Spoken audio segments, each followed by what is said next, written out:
ভালো মানুষ হওয়া ছাড়া ভালো মুসলমান হতে পারবেন না। ভালো মুসলমান হতে হলে অবশ্যই আপনাকে ভালো মানুষ হতে হবে। মনটা থাকবে ফ্রেশ, কারোর সাথে শত্রুতা না। বৌমা শাশুড়ির সম্পর্কে চিন্তা করবেন যে তার বয়স হয়ে গেছে, আগের যুগের মানুষ, আমাদের মতো এত মানুষের সাথে মিশে নাই, এত পড়ালেখা করে নাই, এত কালচার বুঝে না, এত সভ্যতা সামাজিকতা এতটা বুঝে না।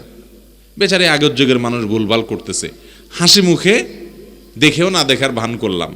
এটা বৌমার দৃষ্টিভঙ্গি হবে যে উনি অনেক ভুলভাল করবে, ওনারটা যেরকম আমার কাছে উল্টাপাল্টা লাগতেছে, আমি যখন বৃদ্ধ হব আমার ছেলেমেয়েরা আরও আপ টু ডেট হবে, তারা আরও স্মার্ট হবে, তারা নতুন জেনারেশন লোক আরও বেশি বুঝবে, তাদের কাছেও আমারটা এরকম অনেকটা অযৌক্তিক মনে হবে, সেদিন আমারও আসবে।